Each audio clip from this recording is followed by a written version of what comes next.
Hey everyone, it's Marabelle Blue and welcome to my Coaching Life Realities channel. If you are new here, please consider subscribing. I talk everything about healthy choices, healthy living, and healthy mindset, which is the most important thing to do when we are living our lives from day to day, especially within the social media madness. And if you are not new, welcome back. Before I get started with today's topic on accountability, I want to talk about this particular channel and the upcoming changes that I'm working on for this channel. Yes, I will be making a lot of changes to this channel. And when I say a lot, I'm not saying that I'm not going to do these type of videos, but I'm going to start incorporating different content into these videos, aligning with my surf box business, aligning with my Reiki healing business, and of course, life coaching business is the reason why I made this channel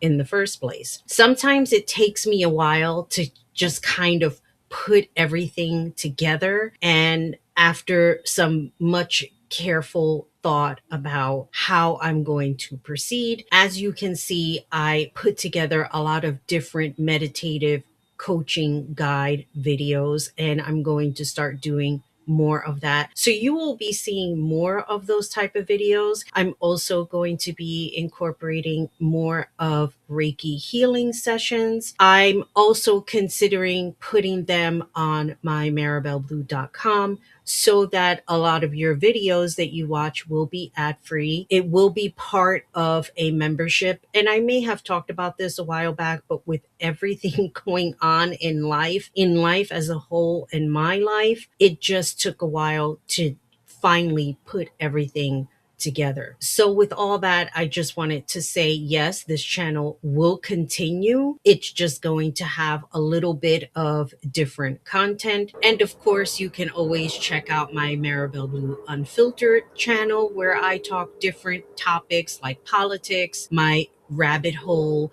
series, which I am working on the next episode finally. I will leave all of those links down below. So let's get started. I did a video short on accountability, and the reason why that came up was due to the interview that Michael Rosenbaum did with Allison Mack. Allison Mack came out of prison, I think it's been about a year now or coming up on a year. I sort of anticipated for Michael Rosenbaum to do an interview with Allison Mack. I saw another creator kind of do like I don't know if it was like a body language kind of analysis, trying to put together the interview with Michael Rosenbaum. He should have done a little bit more research because he made it seem like he wasn't aware that Michael Rosenbaum and Allison Mack were co-stars in Smallville, which was one of the biggest television shows back in 2000 to, I believe, 2010 when the series ended. I think that Allison Mack was part of season 10, but I have not finished watching season 10, which is the final season, so I don't know if she comes back at some point. In between her working on Smallville, which I shared in my first rabbit hole series of the history of grifters and how grifters come into play and basically destroy your life, which is what they're there to do. They're not there to make your life better. There are people who've had experiences with grifters and scammers like myself who make people's lives a living hell. And to recover from that is also a whole other story. I was actually watching back one of my videos and I had not realized how much of a long way I have come from before sharing the story, having shared my story on this channel, and then now. It's an entirely different person, and I'm concentrating on myself. I'm concentrating on my mental health and well-being. And in order for me to be successful, I have to do that. In order for me to help others be successful, I have to be in the right mindset. I'm so grateful for the people who have come into my life and have made such an extraordinary difference. But at the same time, with the inception of social media and how everyone interacts with one another, it has also met its challenges, especially with TikTok. I wanted to touch a little bit on that before I share a little bit of this interview with Allison Mack in talking about balancing your life and navigating through much of the mess while taking accountability for our lives. You see, people get stuck on this whole idea of accountability as if you are wrong or you are taking some kind of indirect blame for something that happened and now you are a bad person. On the contrary, taking accountability is the complete opposite. It is owning it. Like we used to hear Lisa Renna all the time on Real Housewives of Beverly Hills, own it, own it, own it. But then when it came to her owning it, she didn't want to. She didn't want to own her mistakes or chaos that she created. And you know what? Yes, owning it is difficult. Owning it also teaches you humility. Without humility, you're never going to learn anything. Your ego is always going to supersede your decisions, how you present yourself to the world. And when we start recognizing our roles in social media, how we interact with others, recognizing unhealthy obsessions like TikTok, because TikTok is such an enormous app, it has become the app to basically have lives, interact with people in within the real time when you're doing these lives. People have become extremely popular on that app. Dare I say, calling themselves celebrities, which they are not. I mean, let's just call it what it is. I think it's important to understand that we are all playing a part in our lives and other people's lives. So to be accountable for that is to understand that we are not celebrities on this app or any other app. We are sharing information. Sure, there are voices that are much louder than others, much more forward, forthcoming. But that doesn't mean that they are better than us. And I think this is where people get caught up in their own accountability, taking ownership for what they are seeing on this app, how they are interacting with one another. In the case of Allison Mack and taking accountability, I think that's great for her. But clearly, Allison Mack was going through something at some point in her life when she was on Smallville, where she met Keith Raniere. Now, I will always believe that Keith Raniere had ulterior motives in that moment. He knew of Allison Mack, probably through the circles of Hollywood or wherever in the entertainment industry. And he probably felt, here's a person that I can take advantage of. Now, I'm going to go ahead and play a little bit of this interview of Michael Rosenbaum. His podcast is called Inside of You. And I want to play this particular part where she talks about accountability. I would say less the need for attention and more the need to be great. Like I needed to be the best at whatever I was doing. But it wasn't a power thing to you. What, the attention or the greatness? The attention, the greatness, all that.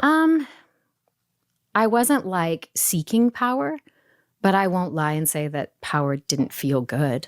Right. And I definitely feel like that's something that when you're on house arrest for 3.5 years and then you're in prison for 2 years, you spend a lot of time thinking about what happened and how you got to where you are and what you did. And, I can't say you, yo-yoed back and forth between I'm the worst human being on the planet. I'm all these awful things. I am horrible. Devastated and da-da-da-da. And then let me just stop right here for a moment and just say how important it is that she took ownership in that sentence and not deflect and say you, and brought it back to herself. So here is another point of taking accountability when she's talking about a situation. She's not discussing it in the ways of a third person. Well, that person over there did that.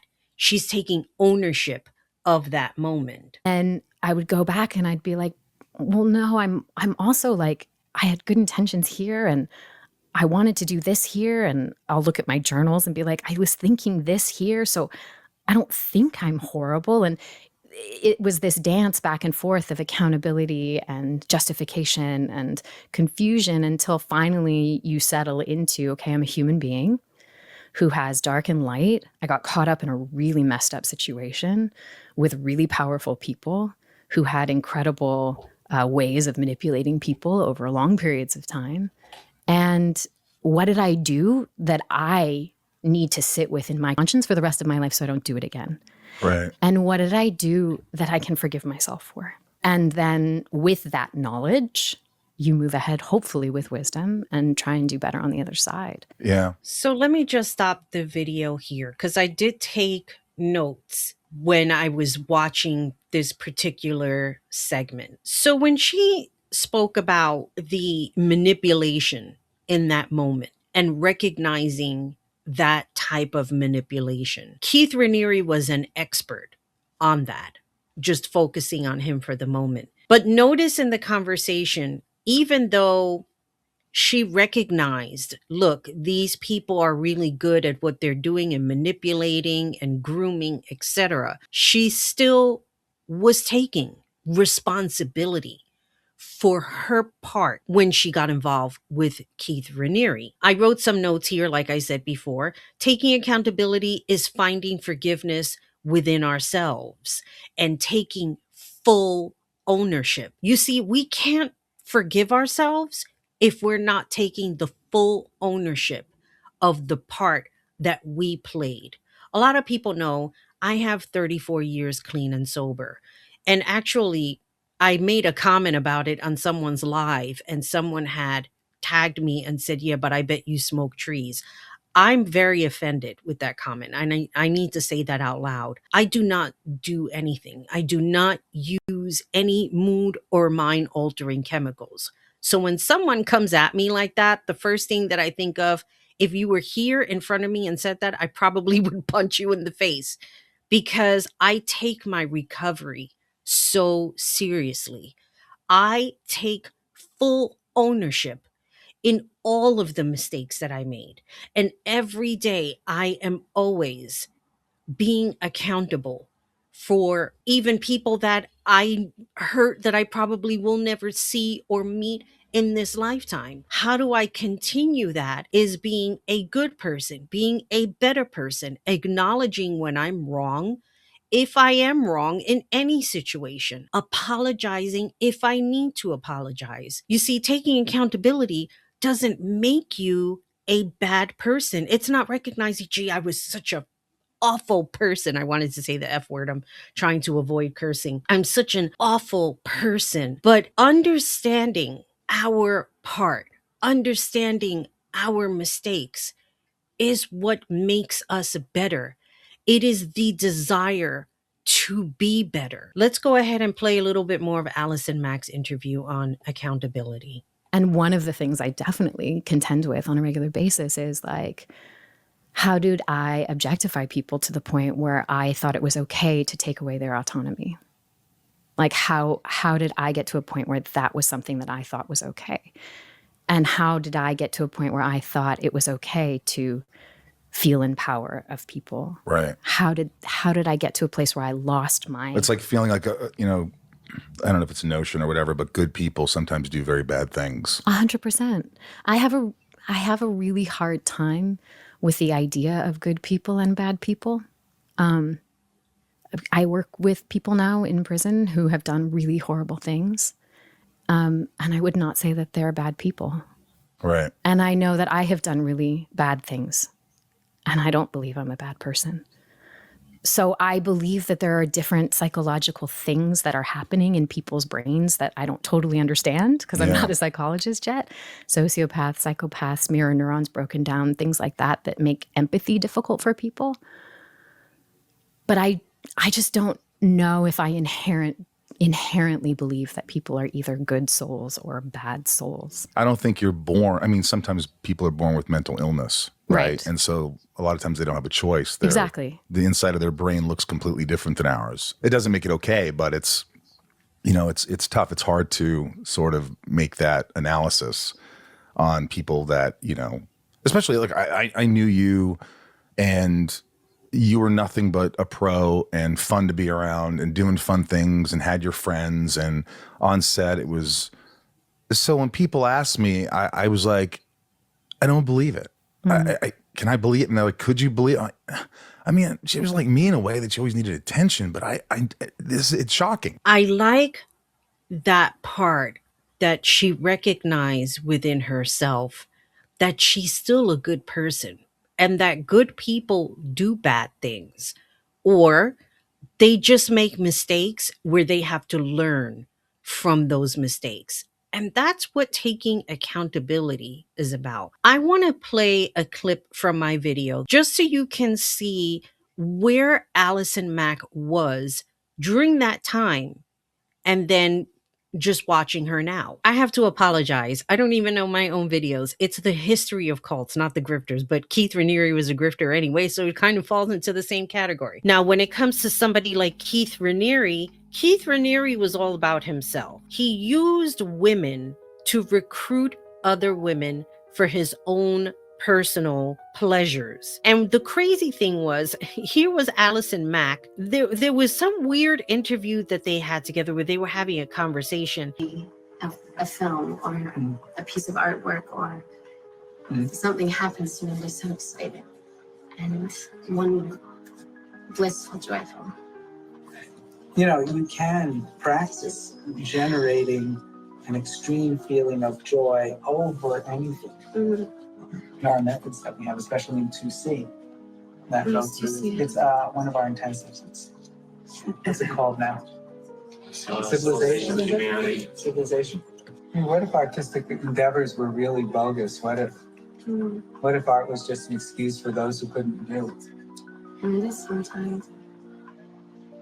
The most excitement that you've ever felt is yours to have all the time, independent of art.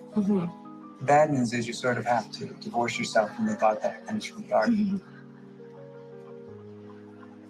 If you feel that art is necessary for that, that's almost a self-condemnation.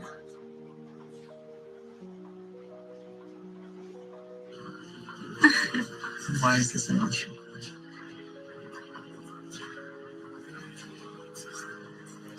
Hi. It's okay. She comes in close. I know, right? I should be used to business places.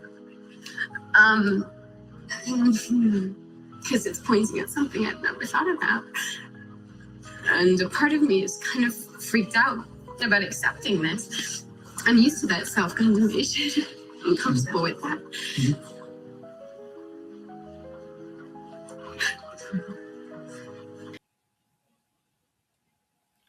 When I look back at that,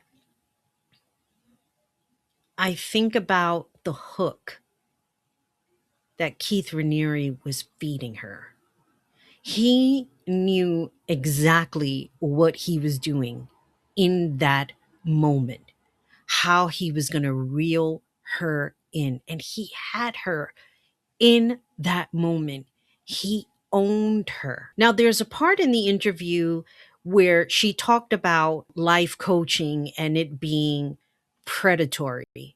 And I want to say this: it's not a predatory industry. Keith Raniere does not present or represent life coaches as a whole. There are so many people who I know who are life coaches.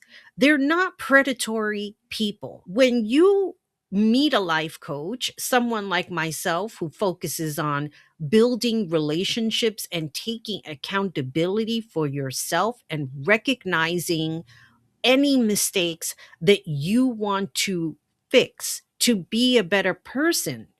I'm not telling that person you need to bring 3 people so that we can make like some money together. No, that is predatory behavior. If you think about what Keith Raniere was doing with Allison Mack and why Allison Mack did prison time because of what they were doing to women via Nexium.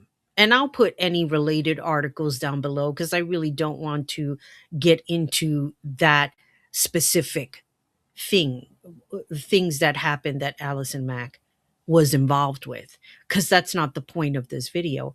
The point of this video is to understand the parts that we play in our lives and how we project that behavior or things that we are sharing with others, how they are taking that information in. You see, the problem is with a lot of people within social media, a lot of the times we can read something and then project what we are reading and take personal offense to that. For somebody to tell me, "Oh yeah, I bet you smoke trees."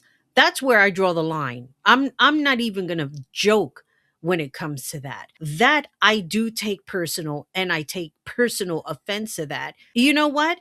Who would have ever thought in my world that I would see 34 years clean and sober? So when somebody jokes with me like that, that to me is not a joke. Whether they're joking, whether they're being serious, whether they're being accusatory, that's an entirely different story. I'm talking about when you're reading a comment from someone and you're reading it as though they are directing the comment at you. 99% of the time, a person that's commenting about something general is not about you. But this is the world that we live in now. So, how do we navigate through the madness? How do we continue to take accountability for our part? Look, there are people today who do not want to take accountability for their mistakes. They don't want to look at their choices as if it were a mistake. There are people who are ashamed. That's part of it, is the shame. Oh no, I made a mistake. What do I do now? Well, I'm not going to say anything. I'm not going to own up to it out loud. But then you're not allowing the healing process. No, you don't need a megaphone. You don't need to go out into and stand up on a mountain and be like, yes, I made this mistake and I'm stupid and I'm this and I'm that. No, when you're applying negativity towards mistakes that you've made in the past, you're not really forgiving yourself. You're not letting yourself learn. You're not a stupid person. All of us who have made mistakes in the past should not call ourselves stupid. Now, if you're making the same mistakes and expecting different results, now you got to question yourself. What's going on here? Why do I keep doing the same thing? No, it's still not stupidity, but what are you holding on to that you feel the need to continue holding on to that type of insanity? And this is the thing that I talk about from Barry M. Stahl, the escalation of commitment, which is a term that he coined. Why is it that people feel the need to hold on instead of just letting go? As for Allison Mack, I really hope that she is true in changing herself and continuing her journey of healing. She said that she's working with people who are on the inside. I don't know what kind of relationship she's having with people on the inside. I don't know if it's going through like an attorney of some sort. I mean, I'm sure that there has to be some kind of legalities into it because she's on parole, so she's not really supposed to be cohorting with other prisoners. So I don't know how she's working with them. But if that is part of her healing journey, in order for her to recognize her mistakes and take accountability, then I wish her all the luck in the world. I know that there is some type of documentary. I have yet to watch it. When I do, because I plan on doing that, I will probably talk about it on my Marabelle Blue Unfiltered channel. So, with all that being said, I would like to hear your thoughts on your accountability journey. And of course, please join my website, marabelleblue.com. I will link that in the description below. And as always, remember, be good to yourself, be good to each other, and most importantly, take care of you. Bye, everybody.